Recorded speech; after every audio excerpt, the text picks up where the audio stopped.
सलामुअलैकुम। की हाल है दोस्तों, ठीक हो दोस्तों? फिर अज मैं एक वीडियो बनाने लगा वा किसी के उपर। मेरे दोस्त मैनू कहते हैं कि यार तू ना इन्ना जड़ियाँ परसनैलिटीज़ होंदियां इन्ना जिहड़े लोग होंदे ने इन्हां नूं परसनैलिटी कहते हैं कि इन्हां दे उपर ना वीडियो ना बनाया कर। लेकिन मैं करा कि इन्हां दे कम सुन के इन्हां दीयां गल्लां सुन के बनानी पै जांदी। अज जिहड़ी मैं वीडियो बनाने लगा ना, ये बनाने लगा वा मैं मौलाना फजलुर रहमान दे मुतलक। पहले तुसीं फजलुर रहमान की गल सुननी है, उस तो बाद जिहड़ी है ना अगली गल फिर करने। अगर आप जमीयत उलमा इस्लाम को वोट देने के लिए मस्जिद से बाहर निकलेंगे तो ये शरी जरूरत के तहत होगा, इससे एहतिकाफ नहीं टूटेगा। और अगर आप किसी खान के वोट के लिए निकलेंगे तो ये दुनियावी जरूरत है और आप निकलेंगे तो आपका एहतिकाफ टूट जाएगा। हुण गल करो, ये मुफ्ती साहब ने, मुफ्ती महमूद साहब दे साहबजादे ने, मौलाना फजलुर रहमान साहब। इन्हां दे करतूत मैं तुहाडे सामने लियाने ने इंशाअल्लाह ताला। जिन्हें जिन्हें जो कुछ किया ना, मैं इंशाअल्लाह ताला अपने हिस्से का अपने दा काम करी जाना।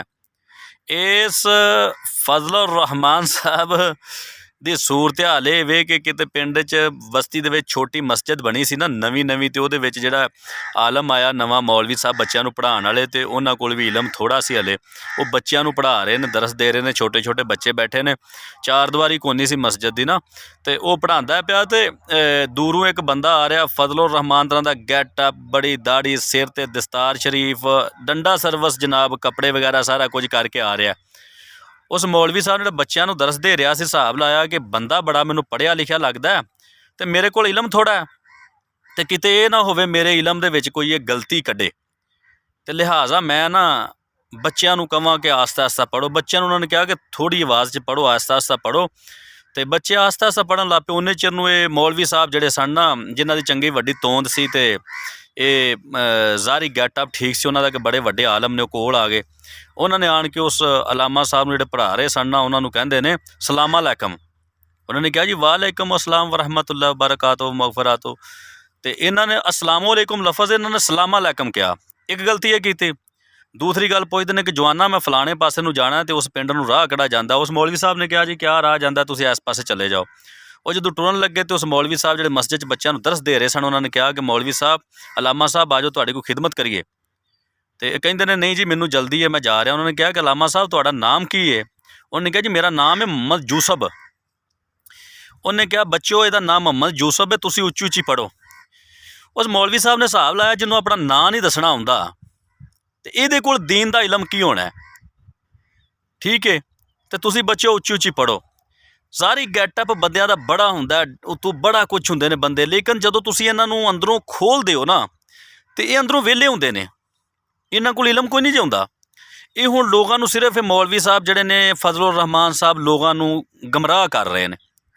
इहदी गल सुन लो तुसीं, जे अगर गलत है तो मैं कि तू चुक के लाई है ना, इहदी असल वीडियो सामने लै आवो, ठीक है। इन्हें की क्या है? ਉਹ मेरे भाई थोड़ा जिहा ख्याल करो, दुनिया नूं लुट्टण वास्ते इन्हां भेड़ियां ने रंग परंगे लबादे ओढ़ ले ने। इहदे कोल दीन दा इलम कोई नहीं। इहदे वालिद साहब मुफ्ती महमूद साहब सन जिहड़े उन्होंने महमूद साहब, मुफ्ती महमूद साहब ने पाकिस्तान बनाने वाली जिहड़ी तहरीक सी ना, कैद आज़म के खिलाफ इस बंदे ने मुस्लिम लीग के खिलाफ वोट दिता सी। ओहदा ये बेटा है, ये दीन का ठेकेदार जे। ये लोगों को यहूदी कहता है, लोगों कई कुछ लोगों के फतवे लाता है ना, ये कोल अपने कुछ भी नहीं जे, ठीक है। ये सारा इहदा चक्कर जिहड़ा जितना कुछ भी करदा बेचारा सिर्फ सियासत वास्ते करदा जे। इनू इकतदार मिल जे, इनू सीट दे दिओ, इनू मिनिस्ट्री दे दिओ, बस राजी है। लिहाजा इन्हां लोगों के ज़ाहरी लबादे वेख के इन्हां ते यकीन ना कर जाया करो। इन्हां लोगों के कोल इलम कोई नहीं हुंदा, ये लोग विहले हुंदे ने।